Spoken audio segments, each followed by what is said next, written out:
Hello, everyone, and welcome back to another Math 104 lecture. So today what we're going to be looking at is, as you may already be able to tell, quadratic functions. So we've already talked about quadratic equations. We've talked a little bit about polynomials in general. So now we're talking about quadratic functions. So essentially when you have a quadratic equation, but in the form of a function. So things are going to hold fairly true for what we already know, and a lot of the stuff that we learned in lectures prior are going to start to repeat a little bit here. So some of it might be information that we're already aware of, and some of it's going to be new information that's building on top of it. Okay, so on your screen already, and let me just finish by labeling the axes. So on your screen already, I have essentially three graphs. I have three different colors here going on. So I have it in blue, red, and green. And if I have any colorblind people here watching, the blue is going to be labeled as g of x, which is the innermost parabola. The red is h of x, which is the second, the slightly outermost parabola. And lastly, we have I of x, which is the green function, and that almost looks like a line that's, following along the x-axis. It's kind of overlaid almost on top of the x-axis. So why did I draw these? Well, we see that we have a quadratic formula, and our quadratic formula, our quadratic function is always going to be in the form ax squared plus bx plus c if it's in the general form. So this is the general form of a quadratic function. Also, before I continue, I should mention, if you're following along in the textbook, this is chapter 3.1. So we have now officially gotten out of chapter 2. We're starting chapter 3 now, and this is the first section of that. Okay. So once again, quadratic function is going to be in the form of ax squared plus bx plus c when it is in the general form. And what that tells us is that a is the coefficient of x squared. And x squared is really what makes a parabola a parabola. We learned before in prior classes that this piece here, which I just put parentheses around, that bx plus c, well, that looks a lot like a linear equation, right? If you didn't have that x squared piece, if you just had bx plus c, that basically looks like a line. Right? Y is equal to mx plus b, same idea, where b would just be your slope and c would just be the constant, which generally equates to your y-intercept, right? So in this case, because we're talking about a quadratic function and we're talking about the coefficient of x squared, notice how all of the functions that I have listed here have different coefficients of x squared. G of x has a coefficient of 2, h of x has a coefficient of 1/2, and I of x has a coefficient of 0.000001, which, as you can see, is getting remarkably close to 0. So why did I draw these? What is the point that I'm trying to make here? Well, there's a very important concept here that you should be aware of. As a, so your coefficient of x squared, a, as a gets closer and closer to 0, the parabola is going to stretch. Another way that you can think about it is that as a gets very, very, very large, the parabola is going to compress. So it's going to get tighter and tighter together as your coefficient of x squared gets larger. But if you're going from blue to green, or if you're starting from the inside and coming outside, you notice that 2x squared is more tightly compressed than 1/2 x squared. And this should make sense because, again, judging by what I just said, as it gets closer to 0, well, what's happening? If the coefficient of x squared is 0, then you have 0 times x squared. And it doesn't matter what x is because 0 times x squared is just going to give you 0. So that means that if a is 0, or as a gets super, super, super close to 0, the piece right here starts to not matter as much anymore. And if a actually is 0, then you really don't have a quadratic function anymore, right? If a is 0, then that first piece drops out, and then you just have that bx plus c, which is just a line. So notice again, the outermost function, that green function, I of x, how the coefficient of x squared is very, very, very small. It's getting very close to 0. Well, this is supposed to illustrate that. Now look at the graph of that function, and it almost looks like a line. And don't be fooled, it is not exactly a line. If we were to expand this, the ends of it will start to raise very, very, very slowly over time, and it is still a parabola. But the important takeaway here is that notice that g of x is going to rise way faster than h of x, and both of them are going to rise way faster than I of x. And that's just a result of the coefficient of x squared.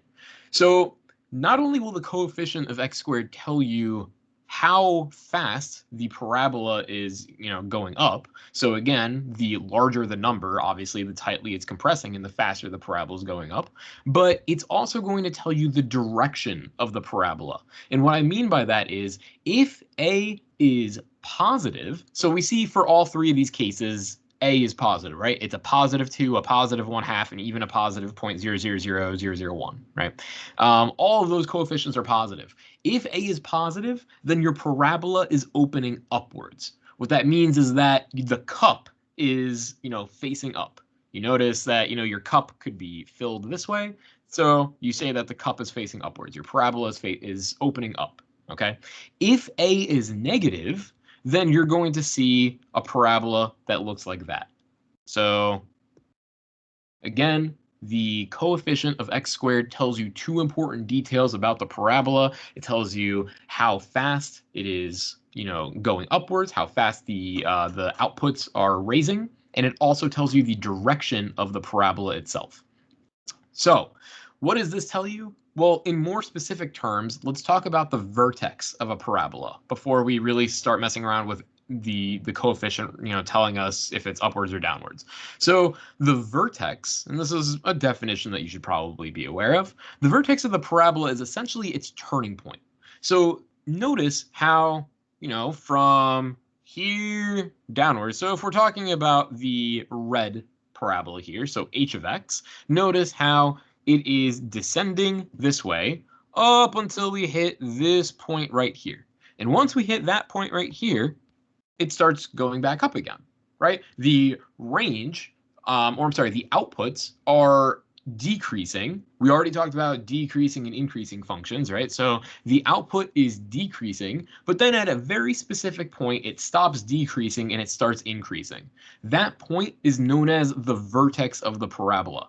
So what is a vertex? Well, again, the vertex is essentially the turning point. And how does this relate to your A or your coefficient of x squared? Well, the way it relates is that if A is positive, or another way to say it is if A is greater than 0, then the parabola opens upwards. So the vertex is then called the minimum point. Okay, so what do I mean by that? Well, notice how, again, for the red or the blue, it's not exactly obvious with the green, but with h of x or with g of x, notice how that vertex is the lowest point that the parabola gets to. The vertex is the smallest possible output of the parabola. So because A is positive, and because it's opening upwards, you know that your vertex is a minimum point because that is the smallest it's going to get. Now, in the parabola that I had just drawn in black, we see here that the parabola is opening downwards, which means A is negative, and this leads to the next piece. If A is less than 0, again, aka if A is negative, then the parabola opens downwards, so the vertex will be a maximum point. Again, what does this necessarily mean? Well, if you're looking at your graph, notice how the parabola is constantly going downwards, right? It's always going downwards. And if we're talking about increasing and decreasing, we see that it is increasing along the left-hand side up until it gets to a certain point. It pivots, and it pivots at the vertex, and then it starts decreasing, right? It stops increasing and then starts decreasing, and this all happens at the vertex. So because of the fact that the vertex in this case is the highest possible point that the function reaches on the y-axis, we say that the vertex will be a maximum point. So again, the way to think about it, if A is positive, if your coefficient of x squared is positive, your vertex is going to be a minimum. If your coefficient of x squared is negative, so if A is negative, then your vertex will be a maximum point. Okay? Okay, well, let's go ahead and move on here. So we are normally used to seeing functions again in this form, which I just erased, which is the ax squared plus bx plus c. And again, I call this the general form. However, we can rewrite this, and it would be totally correct to rewrite any quadratic function in the following form, and this form is known as the standard form. Okay, and the standard form has a very specific purpose to it, and it's that you can derive the vertex of a parabola when it's in standard form. So the standard form of any quadratic function is going to be f of x, again, function notation, is equal to a times x minus h squared plus k, where your vertex of the parabola or of the function is going to be the point hk. So these two letters here, these two variables, h and k, directly correspond to the vertex of that parabola. Okay. Now, again, we've seen this before in other equations or other forms that we've seen where we already have a negative sign built in. So because the negative sign is already built in, please don't make the mistake of thinking that, okay, well, if this were hypothetically, I'm just going to draw it in red. Don't make the mistake that if this were x minus 3, that h is negative 3. Again, notice that the negative sign is already built in. So in this case, h would just be positive 3. Okay. However, if you had, and again, one more hypothetical here, if you had the hypothetical x plus 3, well, notice again, you had one negative built in, but how many negatives does it take to make a positive? Well, it would take 2, right? So h in this case would be negative 3. And the reason is because you would have x minus a negative 3, which would simplify to give you x plus 3. Okay, so these are just hypotheticals, but I do just want to hint at the fact that the negative sign is built in. So please don't feel like h is, that you can't just take h out of the equation without flipping the sign. If you have the negative sign already in there, just take h for what it is, whatever that number is. Similarly, k, you already have the positive sign built in. So if it's positive, great. You already know it's positive because you would have the plus sign. And if it's negative k, then you know that, well, k is obviously just negative. So if the number here was a plus 7, well, great. You know k is just positive 7. And if the number here was a negative 7, then again, you already know that k is just negative 7. Whatever the sign in front of k is, then that is the sign that you pull down. Whatever the sign in front of h is, you're pulling the opposite sign because the negative is already built in. Okay, so with that being said, the vertex of the parabola also has a very interesting similarity with the axis of symmetry. So what do I mean by axis of symmetry? Let me real quick freehand a parabola. So let's say we have the following parabola as such. Well, we already talked about when we were graphing parabolas back when they were equations. So back when we had, y is equal to ax squared plus bx plus c. And when we started graphing these equations, we noticed that at a certain point, nothing was happening. So at a certain point, when nothing was happening, we actually had the vertex. But on the left and the right, we saw that the outputs were being mirrored. So if you had, say, this number over here was 2, for example, and this number over here was, I don't know, 4, right? What could end up happening is that as a result of, and we'll say the vertex is 3, as a result of the way parabolas work, when you plugged in 2, you would get the output, which let's just go ahead and say this is some number, we'll call it 1. And then when you plugged in 4, you also got 1 again. And we talked about functions and we said that's totally okay, right? For a function, for an output to repeat, that's okay. The problem for a function is when an input repeats, right? So this is not breaking any rules of functions. It's just notice how the outputs can get duplicated. And essentially what that's saying is you're getting mirrored. And where is the mirror happening? Where is the symmetry going on? Well, the symmetry is happening at this, and it's called the axis of symmetry, which is really just a horizontal line. It's happening at this horizontal line, which goes through your vertex.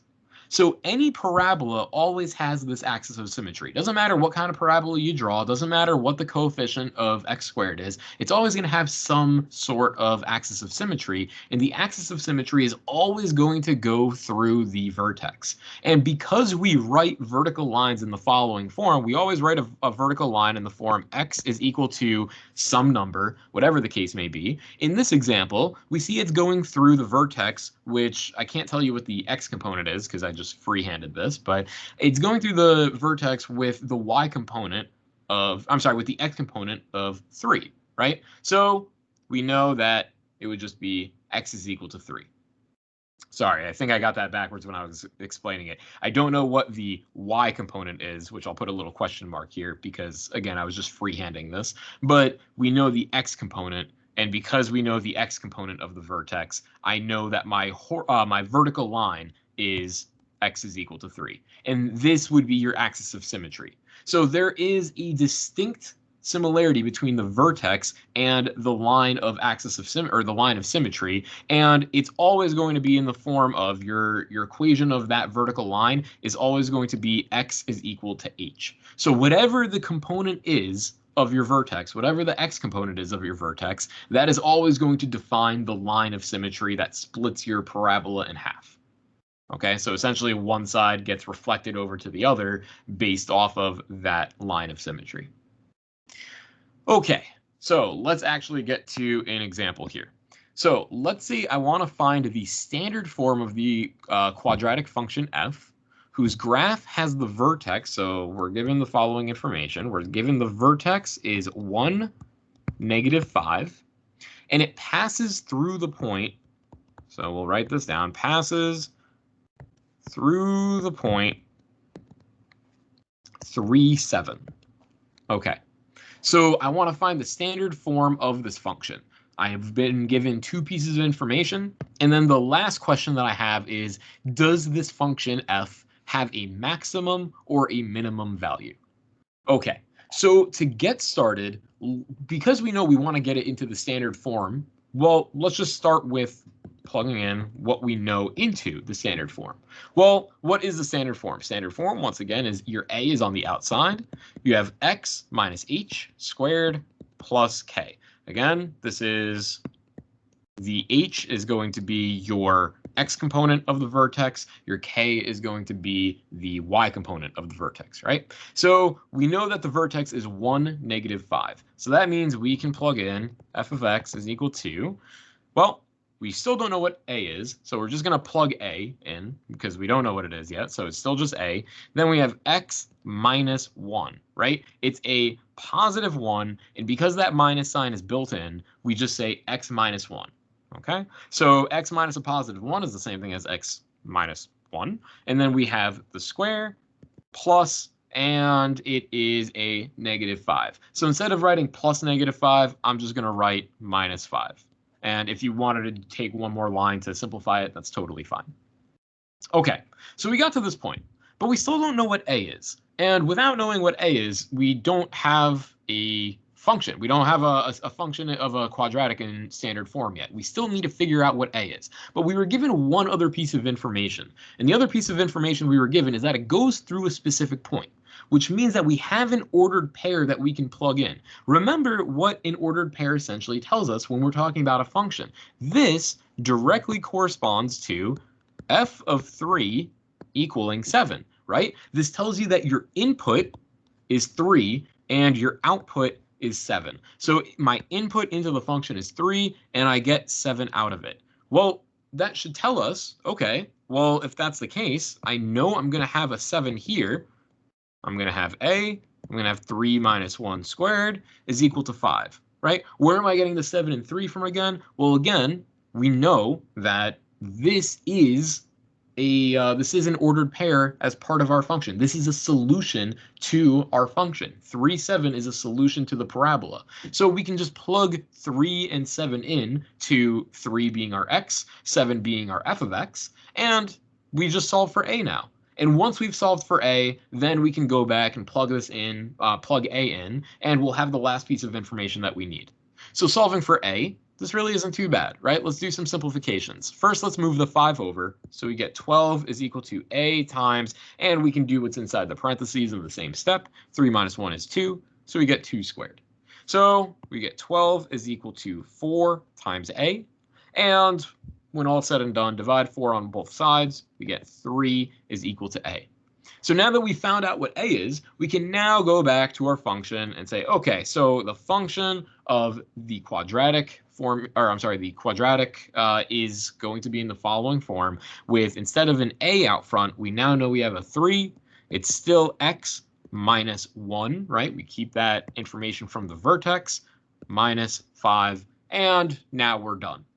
And remember, we had that one last question here, which was, does f have a maximum or a minimum value? And what was that based on? That was always based on, well, it's based on first your coefficient of your x squared, or in this case, your a, right? It's based on your a. And we found a to be a positive 3, which means, and I have no idea what this quadratic's going to look like, where it's starting from or what's going on. But I do know that it's the vertex of it is going to be at 3, 7, right? So that means it's starting at 3, and let's say this is 7, so it's going to start from like just about here. Freehanding doesn't really matter. And now whether or not it's opening upwards or downwards is the question. And because we know that a is positive, we know it's opening upwards, so it's going to open up like that.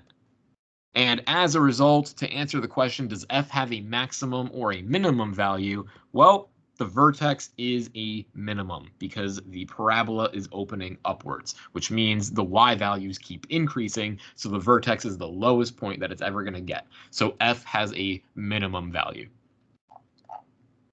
Okay? Okay. Hopefully that wasn't terrible. All right. Let's go ahead and move on here. So recall going back to trying to solve quadratic equations. One of the tools that we had in our arsenal was completing the square. And if you guys don't remember completing the square, remember that we needed a particular tool in how to approach it, right? And that tool was b over 2 squared. Whenever you had a quadratic that you couldn't factor exactly as it was, you could try to complete the square by using the tool b over 2 squared. And in doing so, you knew what to add to the function to try to factor it. So let's do a quick example of that. Let's just refresh our memories here. So let's try to complete the square of the following quadratic equation. Let's say we have x squared minus 4x plus 1 is equal to 0. So again, this is just a refresher. So in completing the square, we know that we want to take b over 2 squared. And what is b? Well, b, once again, is going to be the coefficient of your middle term here. So that means we're going to have negative 4 over 2 squared. And negative 4 over 2 squared simplifies to be negative 2 squared. And we know that negative 2 squared is negative 2 times negative 2, which gives us a positive 4.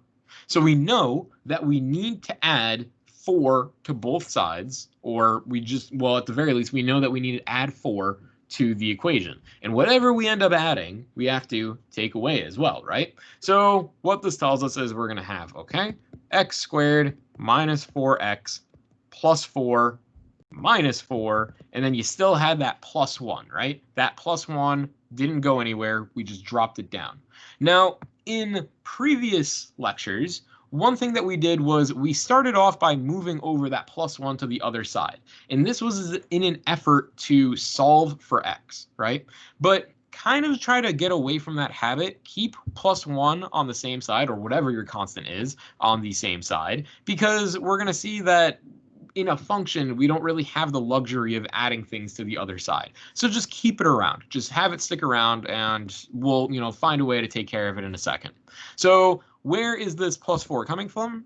The plus 4 is coming from the tool that we just found. Again, this 4 here coming from the b over 2 squared. And where's the minus 4 coming from? Well, remember, whatever you add, you also have to take away. So that way you're not breaking the equation. You're not changing the value, right? If you simplify down just this part, plus 4 minus 4, well, that's the same thing as adding 0, right? I haven't changed the value. All I've done is I've included the plus 4 here, so that way I can try to factor. And what did we do now that we've included the plus 4? Well, we go ahead and group these together because that's what we know that we want to put together. So as a result, we now have x squared minus 4x plus 4. And we can absolutely factor this, right? And I'll leave this on you guys. Hopefully this isn't terrible for you, but if it is, please come talk to me because we should all know how to factor this at this point. But we get x minus 2 squared, and then the minus 4 plus 1 simplifies down to give us a minus 3. And now we have x minus 2 squared minus 3 is equal to 0. And if you wanted to go ahead and progress just for your own, for your own sake, just for the sake of practice, you could absolutely add 3 to both sides and then solve for x in this case. But that's not really the point of this refresher. I just wanted to make sure everybody was on the same page as far as remembering how to complete the square. So this is the process of how to complete the square. Okay, so let's go ahead and look at an example, but now we're going to have a function, okay? So what we're starting with is a function in the general form, which is that ax squared plus bx plus c. So what I want to do here is I want to get it in the standard form, so that way, once it's in the standard form, I can find its vertex. So here's our example, and here's the question. What I want to do is I want to find the vertex of the following parabolic function f, and then determine if the vertex is a minimum or a maximum. So before you can do any of that, and well, before you can do any of that, you need to know what the function is. So the function is f of x is equal to x squared plus 6x plus 2. And once again, the question is we want to find the vertex of it, and then we want to establish if the vertex is a minimum or a maximum.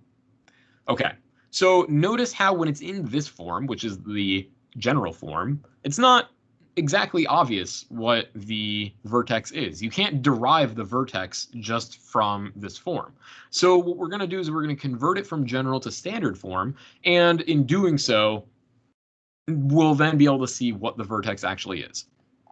So your first classwork assignment is what I want you to do is just go ahead and complete the square. Figure out what this is by completing the square, and then once you've completed the square, the vertex should be pretty apparent. And then you can figure out what if, the vertex is a minimum or a maximum based off of the coefficient, which is, a, right? Based off of whatever a is. If it's positive, you know that it's going to be a minimum. And if it's negative, you know that it's going to be a maximum. So it gives us a shot. See if you can complete the square and if you can get all that information.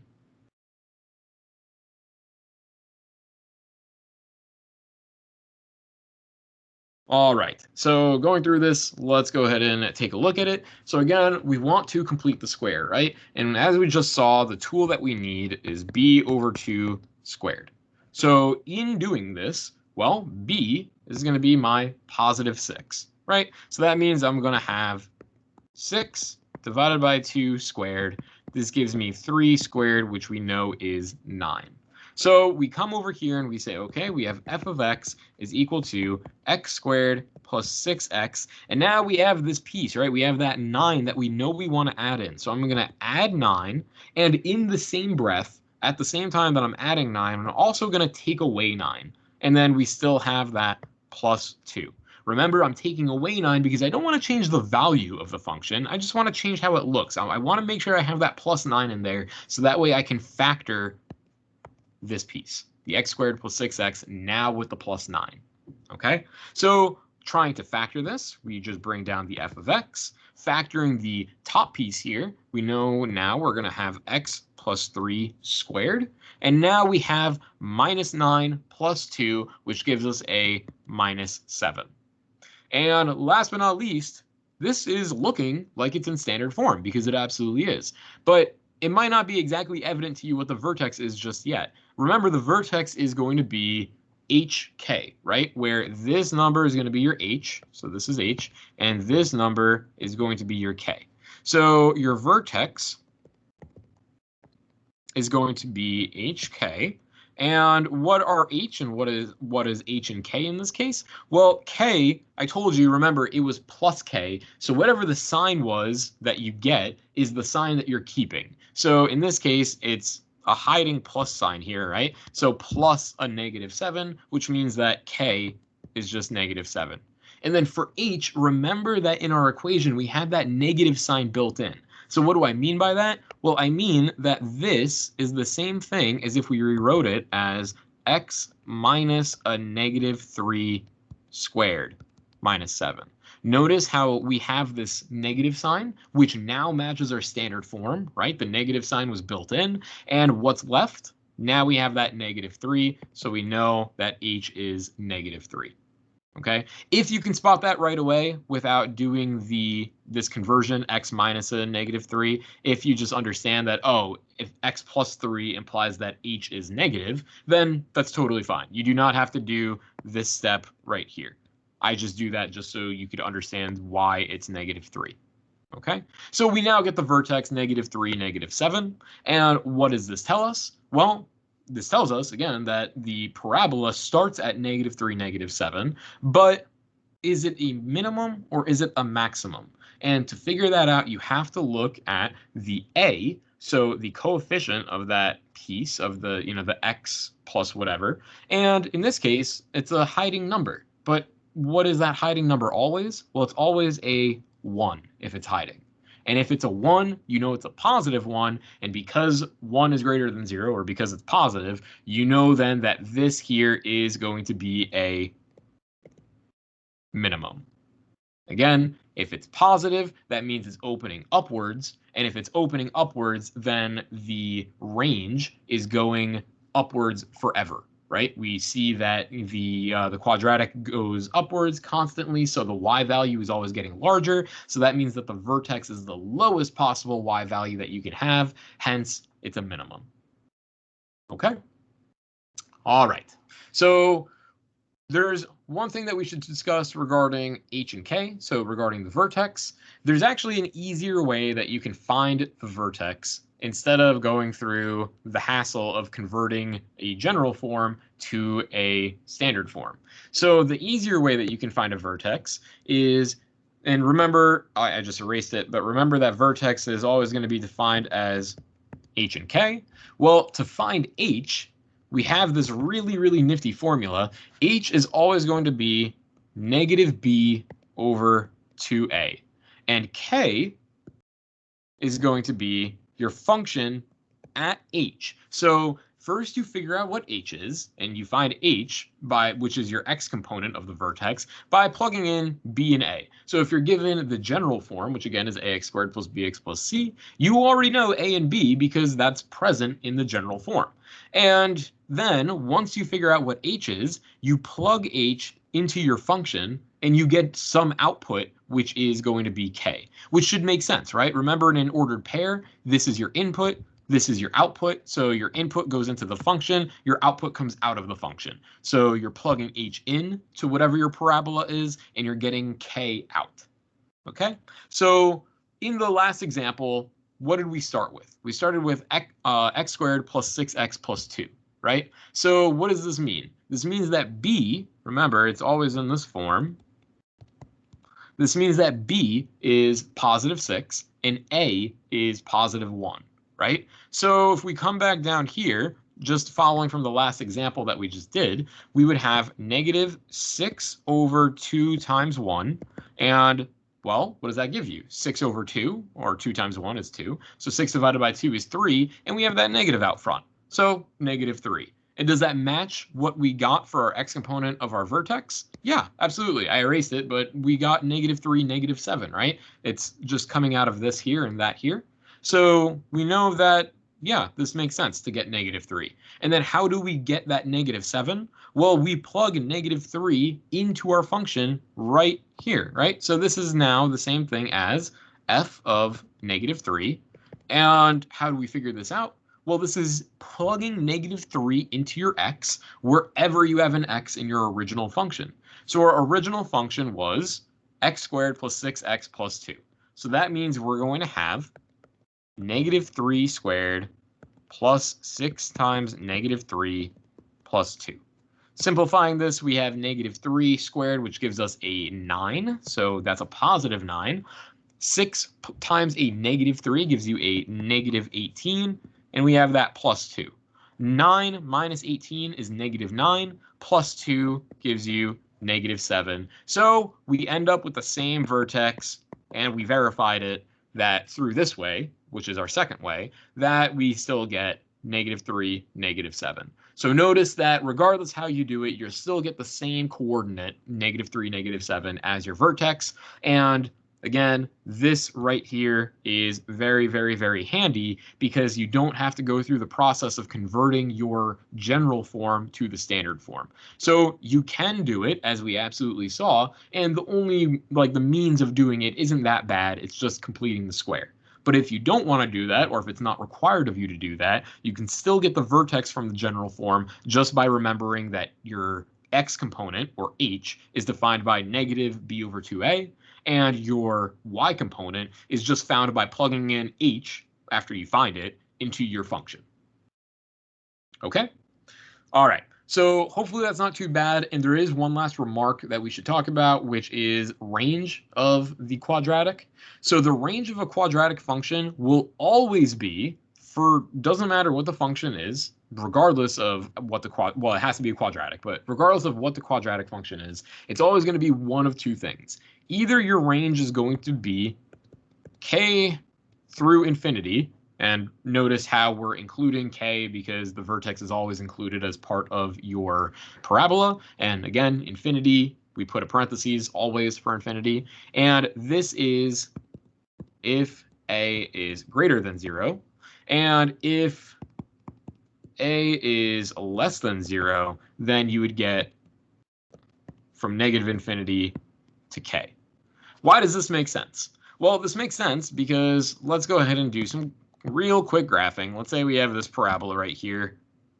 Okay, if a is greater than 0, that means a is positive, and we already talked about what that means for the vertex if a is positive. And we know that this is our vertex, which I'm going to just label as hk. I don't know what the points are, the specific values, it doesn't matter. Okay, so we know that our vertex is going to be a minimum, right? So notice that as far as y values are concerned, we're starting from the y value of k.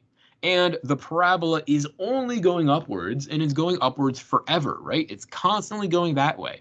And what did we learn about range? Well, we learned about range that when we're defining the interval of range, you start from your lowest point, you read it from bottom to top, right? So if you're starting from your lowest point in this case is going to be k, and that means it's going from k to infinity. It's always going upwards, it's never stopping. So we get this case right here, from k to infinity.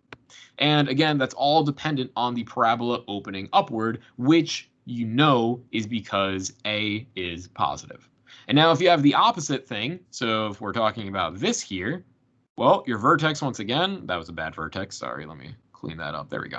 Your vertex once again now is going to be down here. So this is the, I don't want to confuse you guys, I'm just going to write this in a different color, sorry. So let's do it in red. So now you have your vertex over here. We'll call this still hk. Notice that your y value is again starting from k, but now it's going downwards, right? It's all just it's going downwards forever, and the highest possible value that it'll ever reach is the vertex. Again, that implies that your vertex is a maximum, and you know that once again by the definition of minimum and maximum of the vertex based off of your coefficient a being less than 0. If a is negative, then that means that your vertex is a maximum, which means that your range of the function is going from -infinity up to your vertex, which is in this case to your y component of the vertex k. Okay, so it's really not that bad. I'm sorry, it's really not horribly hard to understand. I feel like this is pretty intuitive, but this is the range in actual writing. So you can always figure out the range based off of the vertex and based off of the way it's pointing. So the range of a quadratic function is always going to be one of these two things. Okay, so let's talk about graphing a quadratic function. So to graph a quadratic function in standard form, you should follow the 3 steps. There is obviously a hidden step, which is if it's not in standard form, you should probably get it to standard form. And the way that you get it in standard form is how we just did above, which is completing the square. So that's your step 0, as I'll call it, because if it's not in standard form, the other 3 steps don't make sense. But sure. So you have your step 0, get it in standard form, and now step 1, the actual first step, once it's in standard form, is based off of A, determine the direction that the parabola is opening. So figure out if A is greater than 0 or A is less than 0, right? That's going to tell you which direction the parabola is opening upwards, opening up, I should say, whether it's upwards or downwards, based off of if A is positive or A is negative. So once you figure that out, next is find your vertex.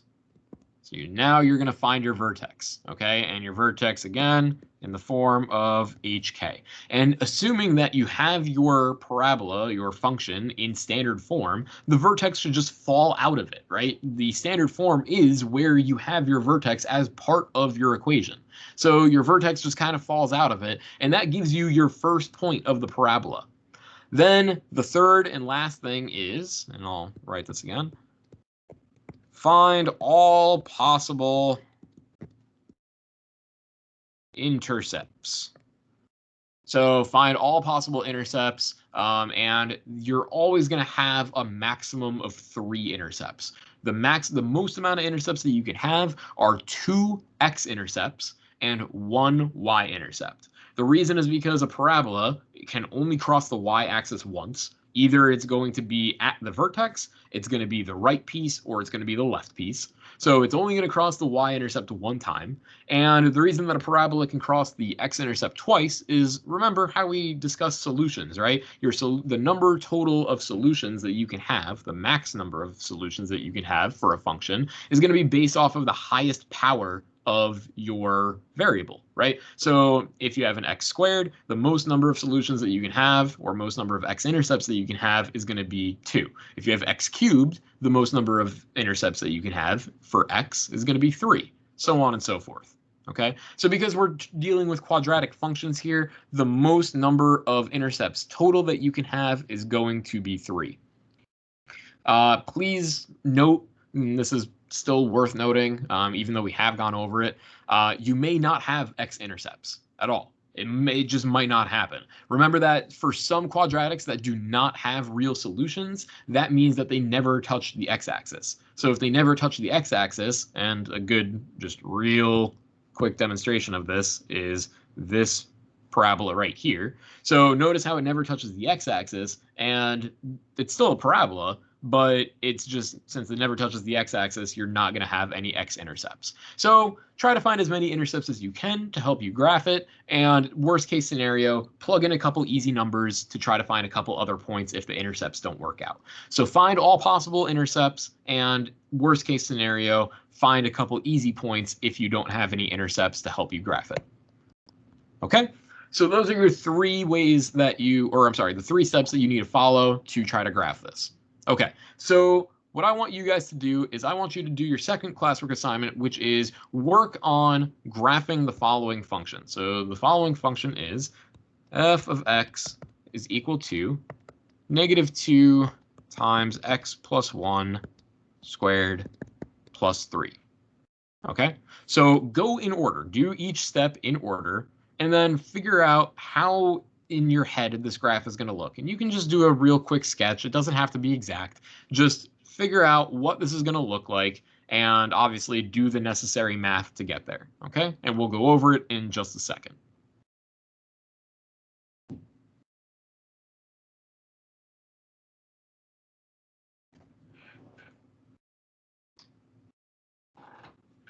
Okay, so your first step. Your first step here is the direction of the parabola, right? The direction of the parabola is based very heavily on your A.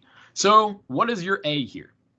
A is going to be -2. So because, and I'm just going to label this as step 1. You don't have to label it this way. I'm just doing it just so we're all following along. So for step 1, A is equal to -2. And because we know that -2 is less than 0, the parabola is facing downwards. It's opening up downwards. So we're going to have something that's looking like this, an upside down cup.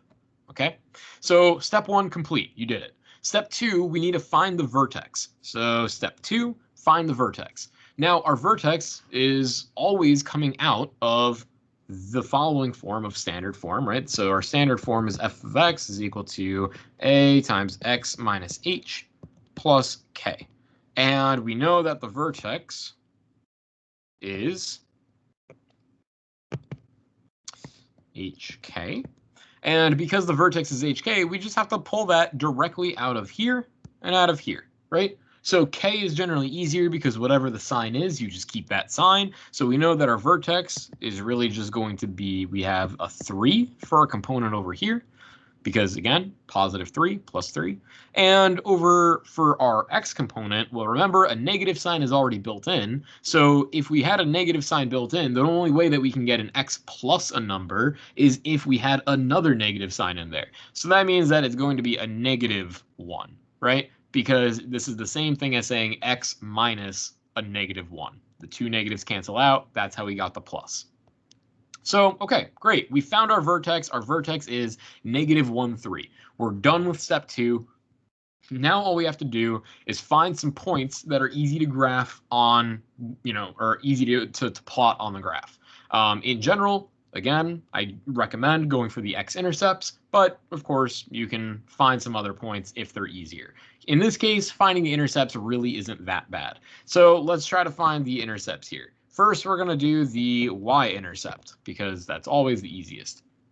So finding the y-intercept. Well, as a refresher, what that means for you is you're just having x be 0, right? And you can replace f of x with y, so that way you really understand what's going on here. So instead of it being f of x is equal to negative 2 times yada, yada, yada, now we're going to have y is equal to negative 2 times x plus 1 squared plus 3. And to find the y-intercept, you set x to be 0. So we have y is equal to negative 2 times 0 plus 1 squared plus 3. This gives you negative 2 times 1, and I'm just going to omit the square because we know that 1 squared is still just 1. So negative 2 times 1 plus 3. Negative 2 times 1 is negative 2 plus 3. Well, that just gives you 1. So you get y is equal to 1, which is the following ordered pair, 0, 1. So great, you already have 1 point of your parabola figured out, 0, 1. And in fact, you have 2 points figured out because you know the vertex, right? So you have negative 1, 3 as well. Okay, to find the x-intercepts. So the x-intercepts is when you set the y to be 0. So that's now where you have 0 is equal to negative 2 x plus 1, x plus 1 squared plus 3. What I'm going to do to make my life easy is I see that this entire piece underlined is negative, so I'm going to add it to the other side. So now I'm going to have 2 times x plus 1 squared is equal to 3. And I'm going to solve for x without expanding here. I don't feel like expanding. I think that that's going to take too long. So I'm going to divide both sides by 2 to start isolating. So we have x plus 1 squared is equal to 3 halves. And I just want to mention, if you did find this by expanding, totally fine. If you expanded, you would probably end up needing either to complete the square or to use the quadratic formula, which is part of the reason why I'm not doing that here. But expanding is totally okay. So we have x plus 1 squared is equal to 3 halves. We have the square, so I want to undo the square. So undoing the square, we take the square root of both sides. We now have x plus 1 is equal to plus or minus square root of 3 halves. Almost done here. Isolating for x, we subtract 1. So we have x is equal to negative 1 plus or minus square root of 3 halves. Now you may not know exactly what this point is. I have gone ahead and taken the liberty of telling you guys that square root of 3 halves is about, and if you've never seen this sign, it kind of looks like a wiggly equal sign. It means approximately. So square root of 3 halves is approximately 1.22. So you have two solutions. You have either negative 1 plus square root of 3 halves or negative 1 minus square root of 3 halves. So that's the same thing as negative 1 plus 1.22 or negative 1 minus 1.22. And so that's going to give you x is equal to, if you have the plus first, then you're just going to get 0.22. And if you have the minus, then that's going to be negative 1 minus 1.22, which is negative 2.22. Okay, so the reason that I put it in decimal form is just so it's a little bit easier for us to graph, just so when we actually do the graphing, you can follow along with what I'm doing here. So over here, what is this going to look like? Well, again, it helps to plot the points that you know exist, right? So let's go ahead and try to make this somewhat accurate. So let's say this here is -1. Let's go up 1, 2, 3. So we know that our vertex is right here at -1, 3. This is our vertex, which I'm actually just going to label as V, which you could label as HK, -1, 3, however you want to label it. I'm just labeling it as V so we know that's the vertex. And what did we already establish before as far as how the parabola is pointing? Well, we established before that the parabola is going to be pointing downwards because A is negative. So we know that our parabola is going to look something like this, right? And let me just get rid of all those dots, but it's going to look something like that. Okay. Next up, we found the y-intercept, and the y-intercept was 0, 1, right? So 0, 1, that's going to be this point right here, which let me make that a little smaller. So 0, 1, that's going to be that point right there. And now we just have to find the x-intercepts, which don't trouble yourself too much with it. Again, this is just supposed to be a rough sketch just to figure, just to make sure you understand how to graph this. Let's just say if this is 1, then the point here is 0.22. If you want to fight me over it, that's okay. So 0.22 on our x-axis, that's one of our solutions, and the other solution is -2.22. So it's going to be just slightly to the left of -2. So if we have -2 over here, the point is going to be just slightly to the left of it, which right about there. Okay, so what does this tell you? This tells you that you're going to have a parabola that looks kind of like that. And now you have officially sketched your graph, and you have sketched your graph based off of points that you have solved for, given the following steps that we have taken. So just to recap, the first step was determine the sign, and in determining the sign, that determines if the parabola is opening up upwards or downwards. The second is figure out your vertex, which, since it's already in standard form, is you can just pull it directly from standard form. And if it wasn't in standard form, that's still not a deal breaker, because we already talked about how you can find h and k a different way, right? H is still -b/2a, and k is just whatever you get when you plug h into your function. Okay, so you could still find your vertex via this way, but we saw that just deriving the vertex from the equation totally easier in this one situation. Okay, and lastly, I told you guys find the intercepts because in general they're going to be easier points to graph. You didn't have to find the x-intercepts in this case. It may have been easier to use different points, but finding the x-intercepts is still something that we need to be able to do. So in this case, it still wasn't that bad, and we ended up with the following 2 points for our x-intercept, 0.22 and -2.22, which, if we're talking about ordered pairs, are these. Okay, so not really outside the realm of anything that we don't know how to do at this point. This is still all, to be fair, practice from what we've done in previous lectures. We're just putting it all together, right? The only real new information is the standard form of quadratic, as well as finding the vertex in, different ways. So that's about it for today. I'm going to call it for this lecture. We're ending at about 53, 54 minutes. So try the homework. Let me know if you guys need help. As always, feel free, email, as always. And I will see you guys in the next class. Enjoy the rest of your day or night whenever you're watching this, and I will talk to you next time.